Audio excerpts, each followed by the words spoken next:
Romanos 11. Nós vamos ler dos versos 33 até o 36. Romanos 11, 33 ao 36. Amém.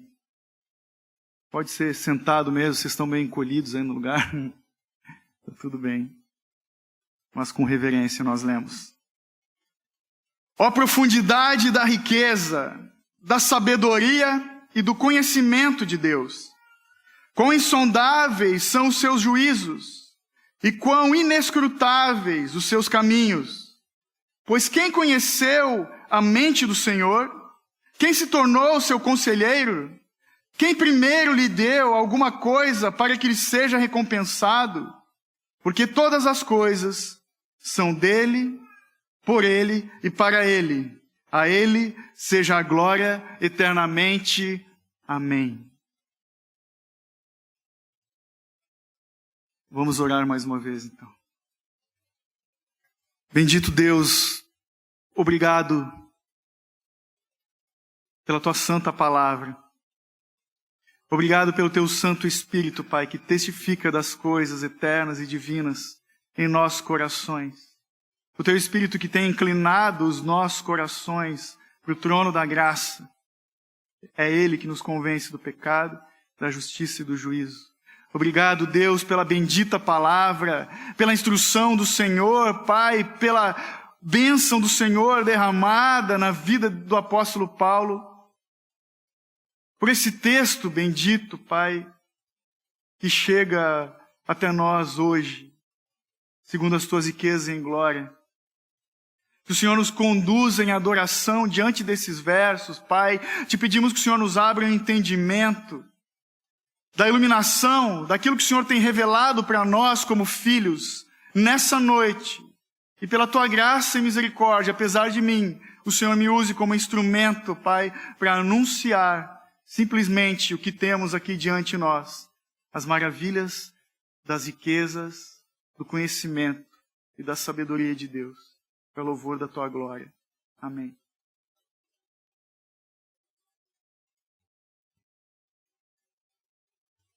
Irmãos, que alegria quando a gente completa uma etapa, quando nós concluímos mais um capítulo do livro de Romanos, dessa carta tão poderosa, dessas verdades benditas. Eu não sei se você tem se alegrado o tanto quanto eu, na medida que eu leio, que eu me debruço sobre essa carta, o meu coração se enche de alegria, porque é muito rico. Tudo que contém nessa carta, a riqueza, as riquezas de Deus, da sabedoria e do conhecimento de Deus, é o que nós temos visto. Até aqui, desde o capítulo 1 de Romanos até o 11, Paulo tem nos apresentado o amplo relato do Evangelho, irmãos. Isso é maravilhoso, isso é muito bom. Paulo vem então, desde o capítulo 1, demonstrando passo a passo, revelando a maneira de Deus, como Deus justifica pecadores diante dele, como Cristo morreu pelos nossos pecados e ressuscitou para a nossa justificação. Ele vem nos mostrando como somos unidos em Jesus pela morte e ressurreição do Cordeiro de Deus. Paulo vem nos alertando e instruindo de como nós devemos levar a nossa vida, uma vida cristã que agrada a Deus. Paulo nos lembra que não vivemos debaixo da lei, mas uma vida abundante no Espírito Santo de Deus. Tudo isso é muito bom, tudo isso é maravilhoso. Ele nos mostra, especificamente no 9, 10 e 11, que estamos concluindo, de como Deus escolheu um povo no meio de judeus e gentios, como Ele constituiu um povo eleito, escolhido, preparado para Ele. Isso é maravilhoso. Ou talvez, um tempo atrás, eu ia dizer, isso é tremendo. E é mesmo.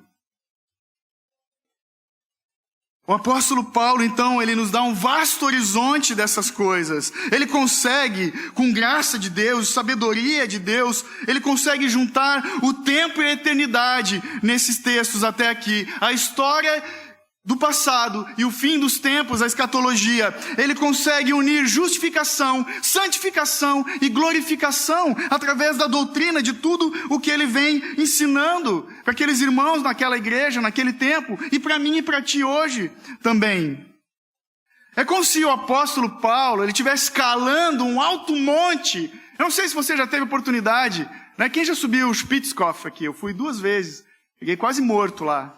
Né? E quando a gente chega, a gente vence essa etapa, a gente chega lá e bate no peito, consegui. Né? Mas não, Paulo está subindo um monte alto, como se fosse o pico do Himalaia, o Everest, sei lá. E quando ele chega, é como se ele chegasse no cume do monte. E ao invés de se gloriar a si mesmo, ele contempla a Deus, a criação do Senhor, tudo debaixo dos seus pés, as riquezas de Deus, da sua sabedoria e do conhecimento de Deus. Ele fica estupefato, fica maravilhado com o que ele vê. É assim que nós temos que nos portar diante do que lemos, irmãos. A gente vai ler mais uma vez depois. Ele fica assim. Então, ele fica maravilhado com o que Deus criou, o Deus que criou todas as coisas, com graça e misericórdia, pelo louvor da sua glória. Então, ele começa a descrever, a partir de agora, as implicações práticas de toda a doutrina que ele ensinou, do 1 até o 11. Tratamos de muitas questões de doutrina, tivemos momentos de tensão, né, irmãos? Mas de muito aprendizado. De muito crescimento para a glória de Deus. Porque a partir do capítulo 12 até o 16, onde encerra Romanos, ele começa a tratar de forma prática para a igreja toda a doutrina que ele vem ensinando para aquela igreja. Só que antes dele começar a aplicar a prática do que ele ensinou, ele se prostra diante de Deus em adoração.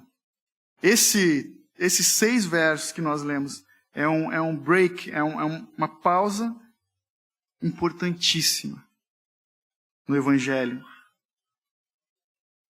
É o ponto na carta de Romanos onde a teologia se torna poesia. É lindo demais. Eu não sei qual é o subtítulo que está na versão da Bíblia que você tem em mãos. O meu é um hino de adoração. A teologia se transformando em poesia. Mas o que é teologia? Um conceito bem prático de teologia. A teologia é o estudo de Deus. É a ciência de conhecermos a Deus. E ela é muito importante, porque, de fato, muitos têm perecido por falta de conhecimento. Tem gente pregando um falso evangelho que não é condizente com o evangelho de Jesus Cristo. É importante, irmãos, nós conhecermos a palavra de Deus, porque nós não vamos encontrar o Deus da Bíblia em outro lugar, senão na sua palavra. Que é a revelação de quem é Deus e de como Ele age. Precisamos conhecer a Deus. Quer ver como é importante e como tem gente enganada? Eu lembro que uma vez um rapaz empolgado veio trazer para mim: ô Cunha, olha só, o convite de casamento, convite do meu casamento que eu fiz, cara. Tu que é designer, trabalha com design gráfico, olha só, o que tu acha? Aí eu olhei, peguei na mão o convite dele e estava lá um versículo que dizia: porque aonde quer que tu fores, eu irei. Onde quer que pousares, ali pousarei. E o teu povo é o meu povo, o teu Deus será o meu Deus. Ruth 1:16. Falei, bacana, irmão, bacana. Pena que esse texto é uma mulher falando para outra. É Ruth falando para Noemi, que é sua sogra. Aí ele disse: pô, Cunha, tu acabou com o meu convite de casamento. Eu falei, não, tu acabou com o teu convite de casamento, cara. Vai ler a Bíblia. Então as pessoas usam versos bíblicos sem sequer saber do que se trata. Mas aqui, nós vemos nesses 6 versos a doxologia. Né? E nós publicamos lá na rede social o que é doxologia. A doxologia é uma expressão de louvor a Deus. A palavra doxa é glória. Logia vem de logos, que é a palavra, é a expressão de louvor e adoração a Deus. É a palavra que fala da grandeza de Deus e dos seus propósitos. O Paulo está fazendo uma doxologia aqui. Paulo está nos chamando a adorarmos a Deus com palavras de louvor. E esse era um costume dos judeus. Os judeus desde sempre bendizem a Deus, eles têm o costume de cantar ao Senhor ainda hoje. Quando a gente vê lá na televisão o judeuzinho na frente do muro das lamentações, ele está cantando. Eles estão inculcando a palavra cantada. É fácil, né? Para quem já fez cursinho pré-vestibular, né? Tinha as musiquinhas, era fácil gravar as coisas, né? Com a música facilita o entendimento. Por exemplo, falando o hebraico é uma língua dificílima. Então quem vai estudar hebraico não tem como fugir de cantarolar algumas coisas para inculcar, né? Breshit bara Elohim et hashamashin vet haresh. No princípio criou Deus os céus e a terra. Eu só decorei isso, de tudo que eu aprendi de hebraico, porque eu cantei a musiquinha. Então pense, irmãos, quando nós bendizemos o Senhor, os seus atributos e cantamos, a palavra de Deus penetra em nosso entendimento, em nossos corações. Então, a teologia é importante, mas a doxologia também. O primeiro cântico que nós vemos na Bíblia é o cântico de Moisés, lá em Êxodo 15, do 1 ao 13. Eu vou ler só um pedaço para você ver. É uma curiosidade, né? Êxodo 15. Vou ler o verso 2. Moisés dizendo: o Senhor é minha força e o meu cântico. Ele se tornou a minha salvação. Ele é o meu Deus, portanto eu o louvarei. É o Deus de meu pai, por isso o exaltarei. Logo que Moisés tirou o povo do Egito, logo que eles atravessaram o Mar Vermelho, o que eles fizeram? Doxologia. Começaram a bendizer o nome do Senhor com canções, lembrando de quem é Deus, o Deus do livramento. Leia depois, Êxodo 15, o primeiro cântico da Bíblia. Então, acontece que toda teologia deveria nos levar a uma doxologia. Sem teologia, não há doxologia. Então, nós precisamos entender isso. Tem gente que fala, cara, teologia dá até um arrepio, né? Acho que é algo complicado. Quando nós lemos a palavra, meditamos na palavra, falamos da palavra, estamos fazendo doxologia, né? Tem um livro do Sproul, né? Somos todos teólogos. Todo cristão é chamado a meditar na grandeza de Deus e anunciar as grandezas de Deus. Isso é teologia básica, irmãos.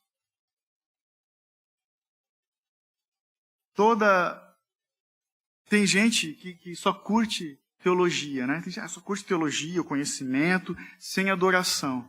Não, bater palma na igreja é pecado, né? Não, aleluia no meio do louvor, Deus me livre.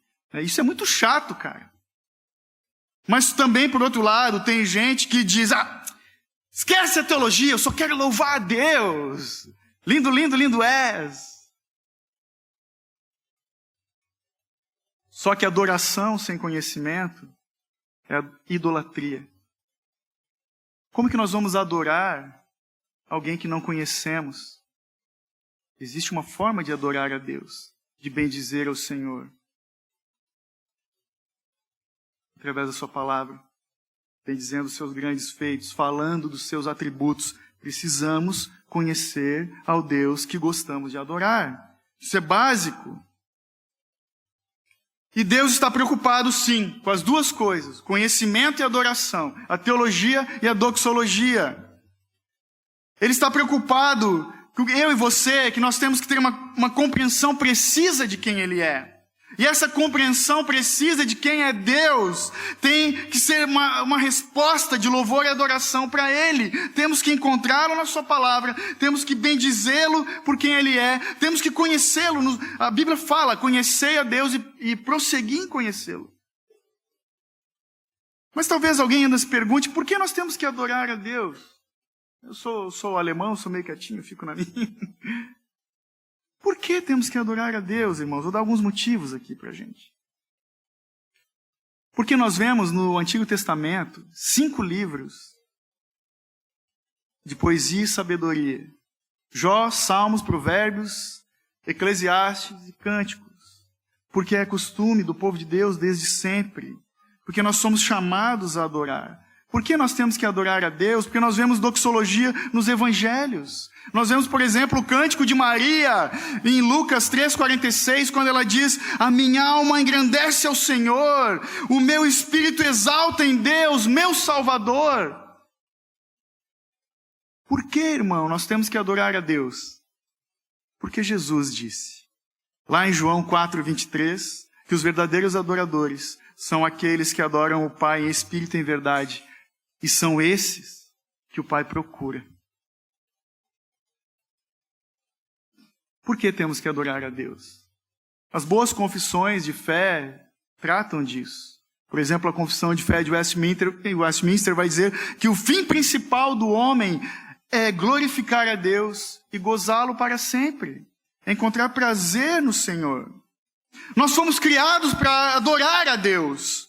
Eu li uma vez num livro de que todo homem é um adorador. E existem duas categorias de adoradores. Aqueles que adoram ao Criador e aqueles que adoram as coisas criadas. Nós fomos criados para adorar a Deus. E como se não bastasse todos esses argumentos bíblicos que eu te trouxe aqui, para você não esquecer, por que devemos adorar a Deus? Porque a nossa anatomia é cultica. O Senhor nos deu mãos para erguer aos céus, em rendição à sua glória.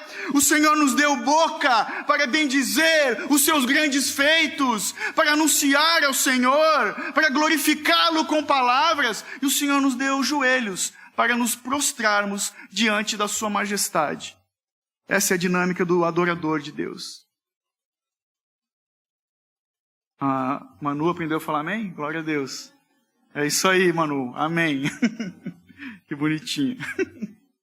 E por que nós devemos, então, adorar a Deus? Porque acabamos de ver numa carta de Paulo, vemos nas cartas de Paulo, e também porque vai ser assim na eternidade, irmãos. Apocalipse 7, 12, o capítulo 7, o contexto fala de um povo remido junto com os 4 seres viventes, os anjos, os querubins, prostrados diante do trono de Deus. E o verso 12 diz o que eles estão cantando para o Senhor no seu alto e sublime trono: louvor e glória e sabedoria e ação de graças e honra e poder e força ao nosso Deus para todo sempre. Amém. Nós vamos louvá-lo eternamente.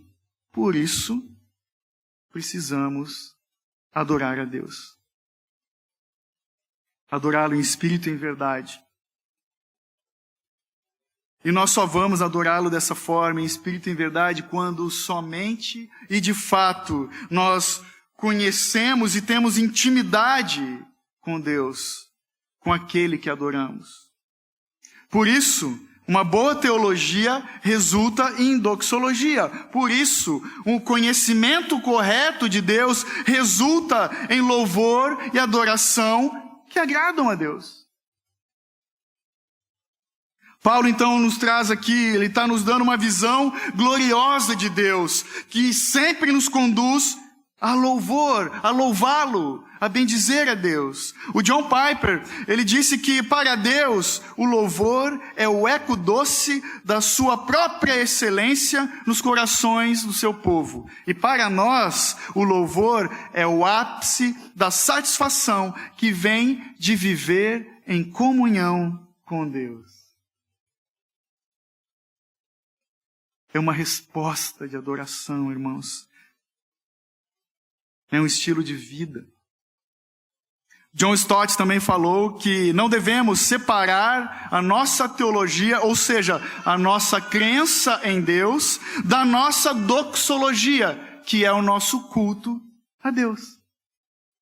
Isso já nos dá ali a dica. Quando temos que adorar a Deus? Em todo o tempo. Não só aqui, quando nos reunimos. Então, como eu já li ali o subtítulo, né, o Romanos 11, 33 ao 36, é um hino de adoração a Deus.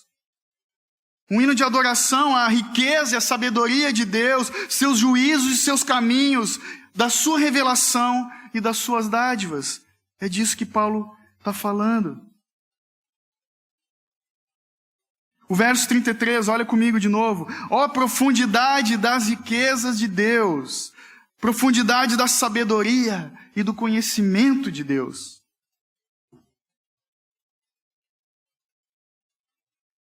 Paulo está falando, quando ele diz profundidade, de uma imensidão sem fim, do Deus que é rico em misericórdias, abundante em sua graça, infinito em seu amor, do Deus que tudo criou e sabe de todas as coisas, irmãos.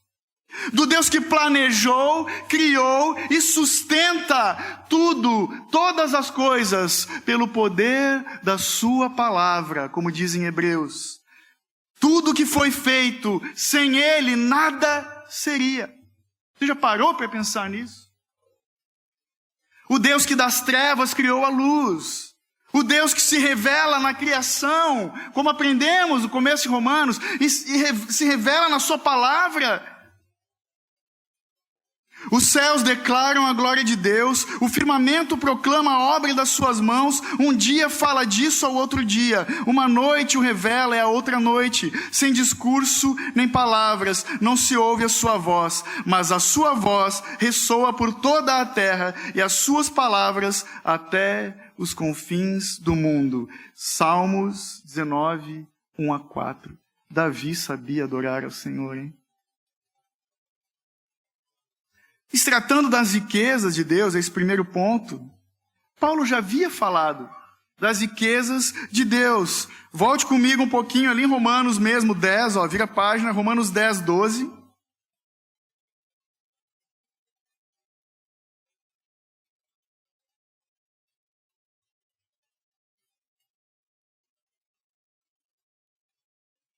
Romanos 10, 12, quando ele diz, pois não há distinção entre judeu e grego, porque o mesmo Senhor é o Senhor de todos, rico para com todos os que o invocam. Aí volta mais um pouquinho, Romanos 9, 23. Na outra página ali, Para que também desse a conhecer as riquezas da sua glória nos vasos de misericórdia, que preparou de antemão para a sua glória. E lá em Romanos 2, 4, ele já falou disso também.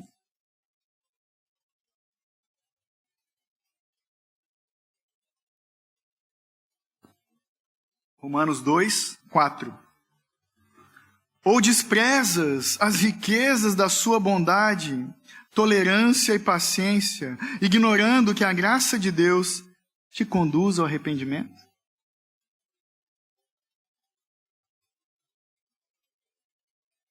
Deus é bom, rico em misericórdia. Graças a Deus por isso. Aqui no texto, então, final do capítulo 11, nós vemos uma dupla exaltação de Deus. Deus sendo exaltado, tanto pela sua sabedoria, como pela sua riqueza, pelo seu conhecimento e pela sua riqueza. Um bendito paralelo, riqueza e sabedoria, juízos e caminhos. Os juízos de Deus são aquilo que Deus pensa e decide. Vamos ler todo o verso 33 de novo, olha lá. Ó profundidade da riqueza, da sabedoria e do conhecimento de Deus. Quão insondáveis são os seus juízos e quão inescrutáveis os seus caminhos. Então os juízos de Deus são insondáveis, são aquilo que não se pode sondar. Os caminhos, ou seja, aquilo que Deus faz e aonde Ele vai, são inescrutáveis ou incompreensíveis. É possível para a gente entender essas coisas. João Calvino, nas Institutas da Religião Cristã, falando dessas riquezas de Deus, escreveu o seguinte, preste atenção. Esta é a maravilhosa permuta que por sua imensurável benevolência Ele fez conosco, que ao se tornar filho do homem, conosco Ele nos fez filhos de Deus com Ele, que pela sua vinda à terra, Ele nos preparou uma ida ao céu, que ao assumir nossa mortalidade, Ele nos concedeu sua imortalidade, que ao aceitar nossa fraqueza, Ele nos fortaleceu com seu poder, que ao receber nossa pobreza sobre Ele, Ele nos transferiu sua riqueza, que ao levar sobre si o peso da nossa iniquidade, Ele nos vestiu com a sua justiça. Então, para a gente saber, para a gente ficar ligado, que a ideia principal aqui desses versos é que a salvação é uma dádiva de Deus, uma dádiva das riquezas de Deus, e ela enriquece imensamente todo aquele a quem é concedido salvação. A salvação é fruto da riqueza de Deus. Somos ricos, irmãos. Se você é salvo, você é rico em Jesus. E isso é o que nós temos de mais valioso. A salvação é em Cristo Jesus. Amém? Podemos dar um aleluia? Aleluia. O que temos de mais valioso é a salvação em Cristo Jesus. Deus é bom. Então a gente viu essas duas exclamações ali no verso 33 e agora no 34 e 35, duas interrogações. Leia comigo. Pois quem conheceu a mente do Senhor? Quem se tornou seu conselheiro? Quem primeiro lhe deu alguma coisa para que lhe seja recompensado?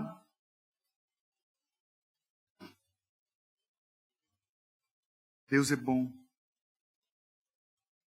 A sabedoria e o conhecimento, os caminhos e os juízos de Deus. Quem conheceu a mente do Senhor? A sabedoria de Deus, irmãos, ela está escondida em Cristo. Ela foi manifestada na cruz de Cristo, que é loucura para os homens. Lembram? A mensagem da cruz é loucura para os que se perdem, mas é poder de Deus para aqueles que estão sendo salvos. Tem gente que não entende, porque o Senhor não tirou as escamas dos olhos. A sabedoria de Deus é revelada no propósito da salvação. Então a sabedoria de Deus foi que planejou a salvação. E a riqueza de Deus é que nos concede a salvação. Por isso, Ele é rico em misericórdias. Até na hora de louvar a Deus, Paulo traz doutrina para a gente. E é assim que tem que ser. Alguém que tem a mente e o coração focado no Evangelho. Glória a Deus. Então, para facilitar, é um Deus que não pode ser compreendido. Essa é a verdade. Tinha um alemão que era autor de vários hinos no século XVIII, o Walter Stign, acho que é assim o nome dele, compositor de hinos, escritor, diz que um Deus que pode ser compreendido não é um Deus de verdade. A gente pega e mata a charada. Tá. É um Deus, não é um Deus de verdade. E faz sentido isso. Porque como que criaturas como eu e você, finitas, limitadas, vamos entender a mente infinita de um Deus eterno? Como? É impossível para nós. Você sabe a diferença de infinito e de eterno. O infinito, ele tem um começo e não tem fim. Mas o eterno sempre existiu e nunca vai deixar de existir. Como nós vamos compreender isso? Estamos limitados nesse tempo, por exemplo. É impossível para os homens. Por isso que é pela fé que nós cremos, não é pelo saber. Mas só vamos ter fé ao ouvirmos a palavra de Deus. Por isso a importância da teologia que nos conduz à doxologia. A mente de Deus, o seu agir, aquilo que Ele pensa, aquilo que Ele faz, irmãos, está milhões de anos-luz distante do nosso alcance, da nossa compreensão. O Deus que criou todas as coisas, o firmamento, o Deus que chama as estrelas pelo nome. Como nós vamos entender isso? Nós temos que ficar como Paulo, subindo no alto monte que o Senhor nos colocou e ficar pasmos, de boca aberta. É assim que temos que ficar, diante dessas maravilhas. Ao sabermos que todo o decreto de todas as coisas estão debaixo da vontade de Deus e do saber de Deus. Tudo o que há nesse mundo, tudo que foi criado pertence a Ele, principalmente a vida dos seus filhos. Todos os nossos dias são contados. Você é robô, o crente é um robozinho. Não, cara! O mundo jaz no maligno. Cara, o barraco está zoado. A casa caiu. Que bom que podemos descansar num Deus que controla todas as coisas. Num Deus de amor, num Deus de justiça, num Deus de sabedoria infinita. Que bom! Então não existe esse negócio. Eu determino, eu profetizo, há poder em suas palavras. Cala a boca. Ele tem todas as coisas debaixo do seu decreto soberano. Nós somos, irmãos, nós somos tão limitados, a gente é tão tosco, que eu vou fazer um desafio para você aqui. Cara, tenta morder o teu cotovelo. Quem consegue fazer isso? A gente é muito limitado. Viu? Então, assim, por falta de conhecimento, hoje nós temos visto, cara, a mídia é uma bênção e uma maldição também na internet, misericórdia. Tem visto muita gente falar muita bobagem. Aqueles que dizem que Deus reage à nossa fé. Aqueles que dizem que Deus escreveu o nosso nome no livro da vida com o lápis e nós temos a borracha para apagar. Não conhecem o Deus da Bíblia. Não conhecem.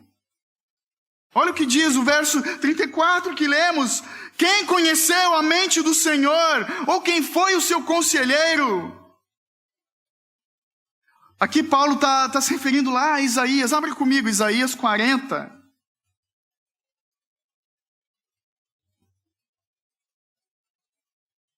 Todo esse capítulo de Isaías é importantíssimo, mas nós vamos ler Isaías 40, o 13 e o 14. Não, o 12, 13 e 14.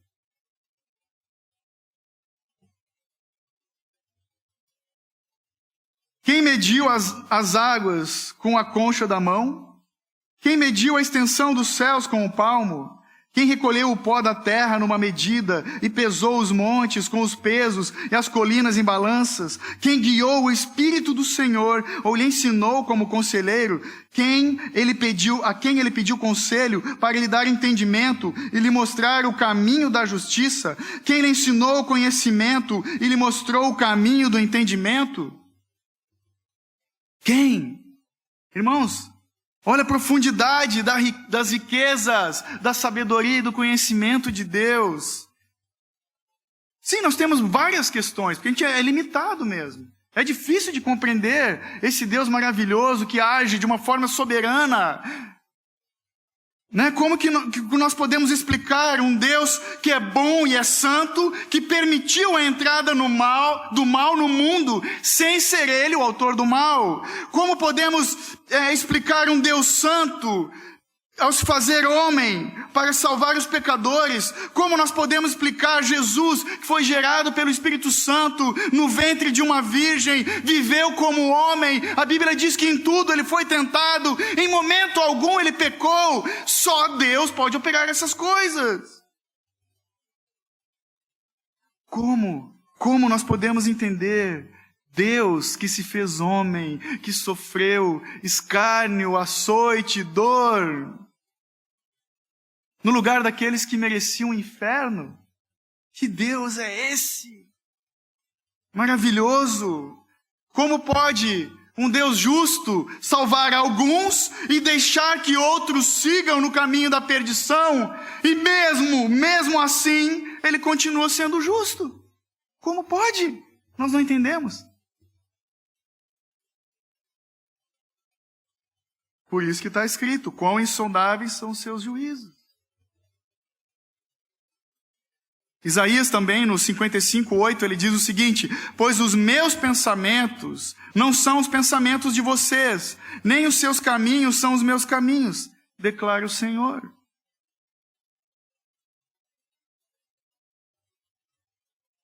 Está vendo como muda quando a gente começa a se aprofundar nas grandezas de Deus? A adoração é diferente. E a adoração serve para nos lembrar de quem é Deus e de quão dependente eu e você somos da bondade e da misericórdia desse Deus. Essa é a função da adoração. O verso 35 ali de Romanos 11 Paulo disse, quem primeiro lhe deu para que ele o recompense? Quem primeiro lhe deu alguma coisa para que ele seja recompensado? Ah, Senhor, eu faço aqui, mas aí tu faz a tua parte. A barganha, né, com Deus, isso é muito comum também. Nós somos muito bons em acusar aqueles que pagavam indulgências, aqueles que hoje acendem velas, que sobem escadas de joelho. Mas quantos de nós já fizemos barganhas com o Senhor? Se eu der aquela oferta, Deus vai multiplicar. Se eu fizer aquele jejum, vai acontecer tal coisa. Não é assim que funciona. Já dizia uma canção antiga, o que posso dar ao Deus que tem tudo? O que posso dar ao Criador dos céus? Lembram? Como nós podemos dar alguma coisa a alguém que criou tudo e possui todas as coisas? É tipo dar presente para quem é muito rico. É bem difícil. A gente achar alguma coisa que o cara não tem. O que nós podemos dar ao dono de todas as coisas? E é importante que esse texto nos lembra, nos traz a memória de que Deus não deve nada para ninguém. Não deve. Ele não precisa de nada do que eu e você fazemos. Quando Paulo escreveu isso, ele se lembrou de Jó 41:11, quando ele disse, quem primeiro me deu alguma coisa que eu lhe deva pagar, tudo que há debaixo dos céus me pertence. Deus falando para Jó, quando Jó tentou subir no salto, tentou dar de dedo em Deus. Tudo que há debaixo dos céus me pertence.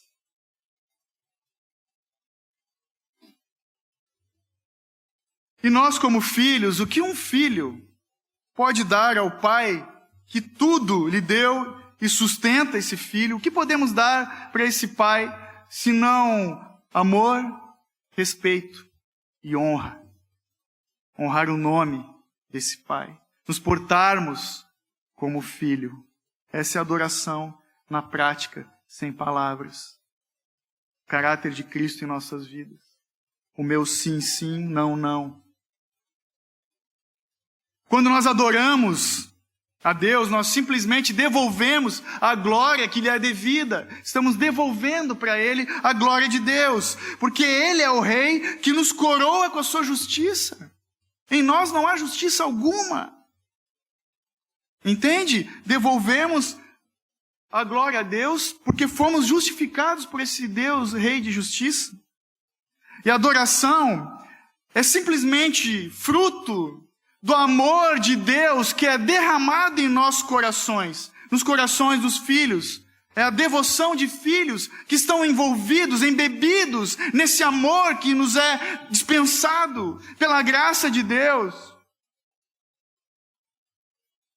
Amém? E quando ele fala, né, quem se tornou seu conselheiro, o Senhor é nosso conselheiro, nosso bom pastor, o nosso rei, o nosso pai de amor. Nós dependemos de Deus para tudo, irmãos. Dependemos dele para nos ensinar as coisas. Dependemos dele para nos salvar de nós mesmos. Então já li o verso 34 e o 35. Vou ler de novo os dois. Quem conheceu a mente do Senhor? Ou quem foi o seu conselheiro? 34, 35. Quem primeiro lhe deu para que ele o recompense? A resposta, meu irmão, para essas duas perguntas é ninguém. Ninguém.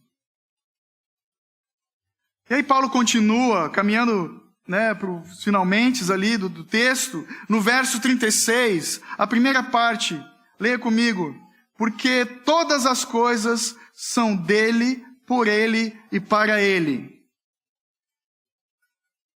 Seria também uma boa resposta para a pergunta que eu fiz no começo. Por que devemos adorar a Deus? porque dele, por ele e para ele são todas as coisas. A versão da Bíblia amplificada diz assim nesse verso: pois todas as coisas têm origem nele e procedem dele. Todas as coisas vivem através dele e todas as coisas se centralizam, se consumam e terminam nele. É como se Paulo estivesse respondendo perguntas do tipo: de onde surgiram todas as coisas? Resposta: de Deus. Como todas as coisas vieram a existir e continuam existindo? Por intermédio de Deus, é Ele que sustenta. E ainda, para onde vão todas as coisas? Para Deus. Dele, por Ele e para Ele. Irmãos, para mim, esse verso aqui,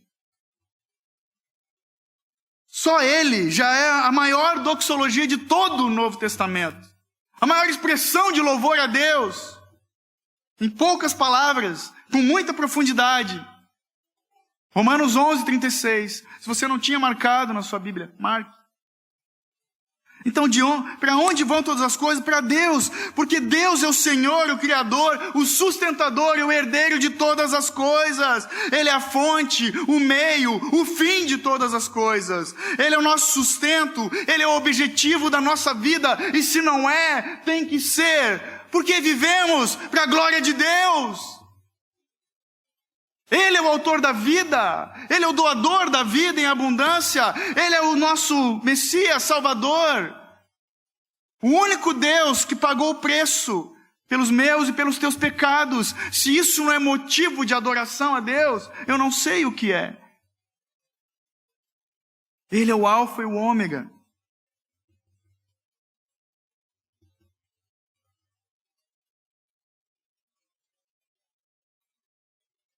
Mas o verso continua. A Ele seja a glória eternamente.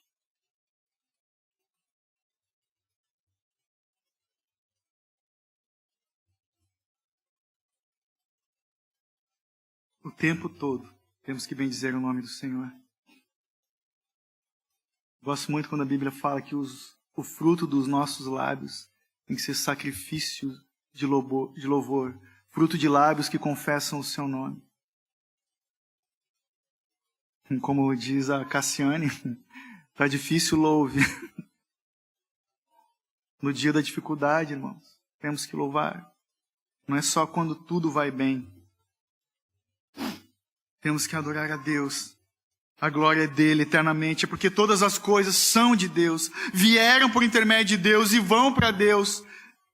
E a glória pertence só a Ele, por isso.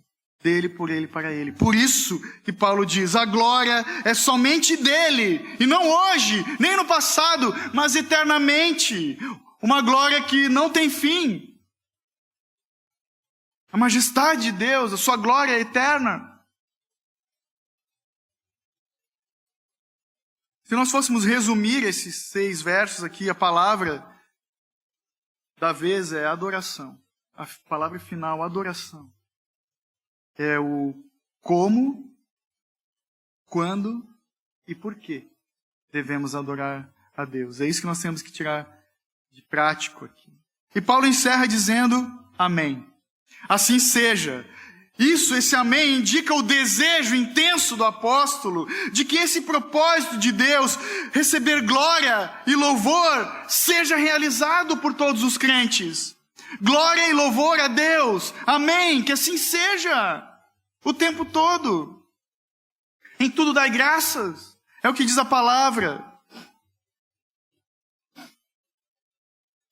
Então, caminhando para o final.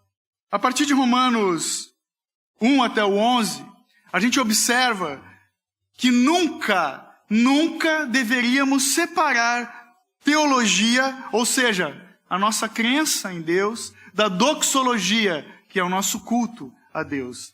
Não existe uma sem a outra.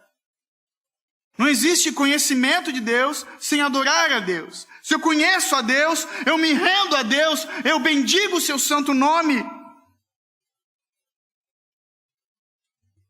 Não podemos adorar um desconhecido. E essas verdades foram que encheram o coração de Paulo nesse momento. numa explosão de louvor e adoração a Deus, celebrando a salvação que recebemos em Cristo. Toda essa doutrina que ele veio trazendo nesses capítulos, sabe, foi uma explosão de louvor. Então, irmãos, para concluir, a teologia, o conhecer de Deus, deve nos fazer cantar. E a adoração tem que nos levar ao mais profundo de Jesus. A intimidade com Cristo, com a sua palavra, com a verdade do nosso amado Salvador. Profundidade, intensidade, fidelidade à palavra de Deus. E se a teologia não nos faz cantar, ela falhou no seu propósito. E se a adoração não nos leva para esse profundo, ela também falhou na sua missão. Amém? Então os nossos corações têm que inflamar quando nós lemos dos atributos de Deus, quando nós encontramos Jesus, do Gênesis ao Apocalipse, as riquezas da sabedoria e do conhecimento de Deus. Tem que nos levar a adorarmos a Deus. Sabe, quando casais estão em dificuldade, eu já ouvi diz que é um santo remédio fazer um curso de dança. Uma vez um amigo meu falou, cara, tava eu e a minha esposa, vamos fazer um curso de dança, cara, mudou o relacionamento. Eu não sei se alguém aqui já fez isso. Eu achei a gente precisa dançar. Quando a gente é testemunha do casamento, chama para valsa, é um vexame. Mas a gente, no passar do tempo, a gente desenvolveu a nossa técnica. Mas é importante, assim como um casal cresce na intimidade, aprendendo a dançar, a teologia e a doxologia têm que caminhar juntas, têm que ser parceiras nessa atividade, nos conduzir para adorarmos a Deus, conhecendo quem Ele é, do jeito certo, nessa dança que nos leva rumo à eternidade.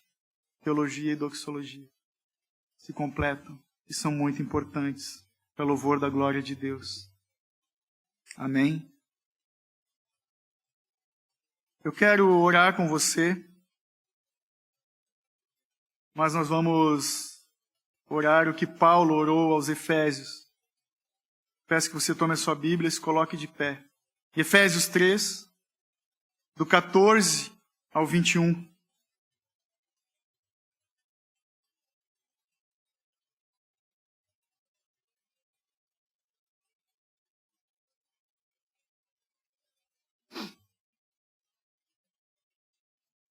Preste atenção no que nós vamos ler. Efésios 3, 14 ao 21.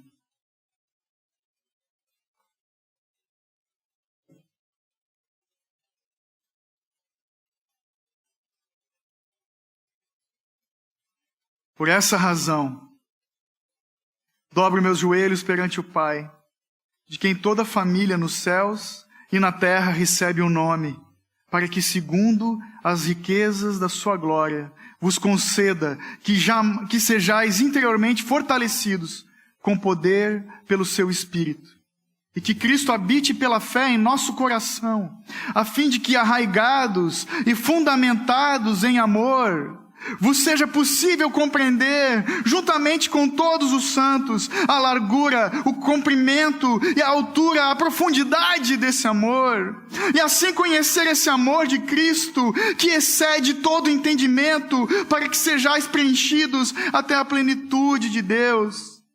Aquele que é poderoso para fazer bem todas as coisas, além do que pedimos ou pensamos, pelo poder que age em nós. A Ele seja glória na igreja e em Cristo Jesus, por todas as gerações, por todo sempre.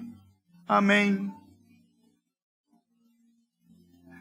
Meu irmão, minha irmã,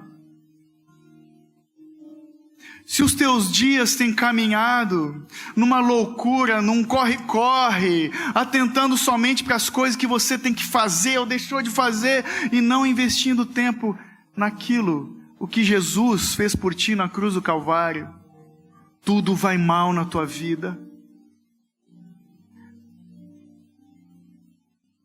A vida não é um mar de rosas. Bem pelo contrário.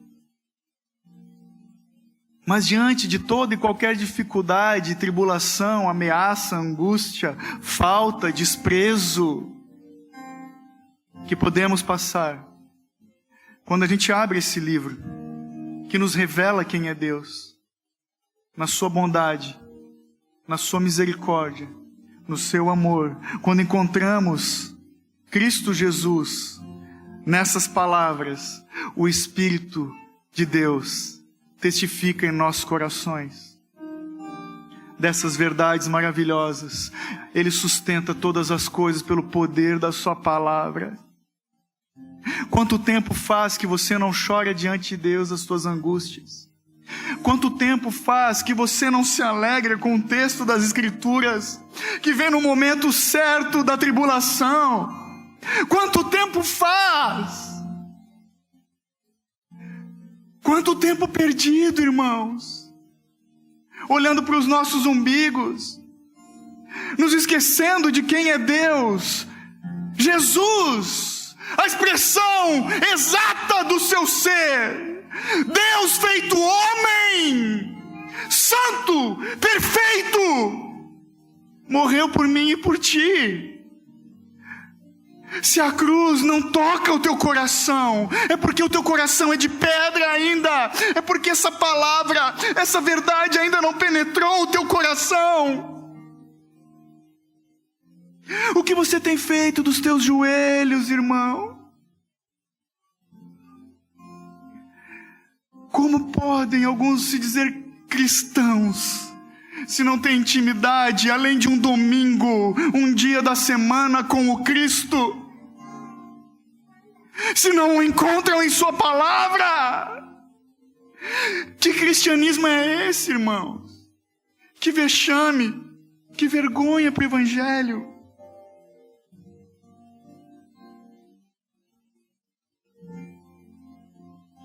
Antes de adorarmos a Deus, temos que nos arrepender dos nossos caminhos. Antes de falarmos, nos preocuparmos em falar palavras bonitas em oração, temos que chorar nossos pecados aos pés do Senhor.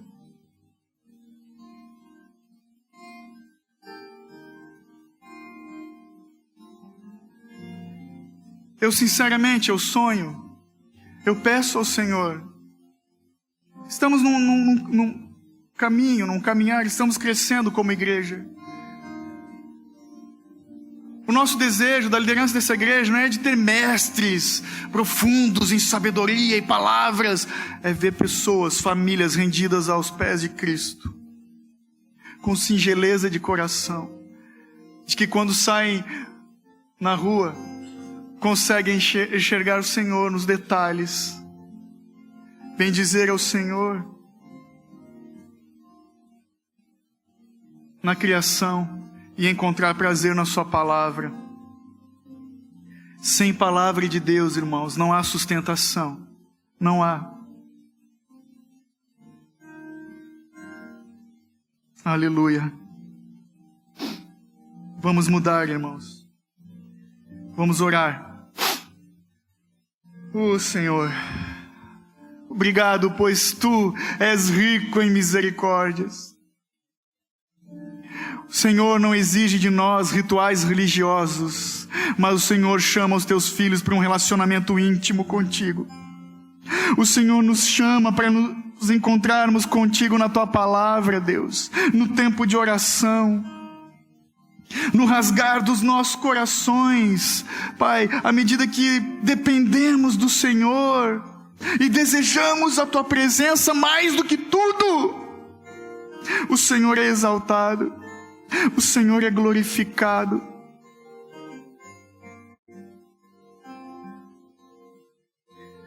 Dá-nos, Pai, corações como de crianças. É o que nós te pedimos, Deus. Restaura em nós a alegria da salvação, Pai. Restaura em nós o prazer de estarmos meditando na Tua palavra, de estarmos entre irmãos na Tua casa, vem ser o assunto principal das nossas conversas, Senhor Jesus. Tem misericórdia de nós, Pai. Muda os nossos corações, Senhor, para que nós possamos encontrar prazer nas coisas que os olhos não viram, nas coisas que os ouvidos não ouviram, nas coisas que nem sequer imaginamos, mas que certamente o Senhor tem preparadas para aqueles que te amam, Deus. Em nome de Jesus, Pai, em nome de Jesus. Reina sobre nós, Papai, reina.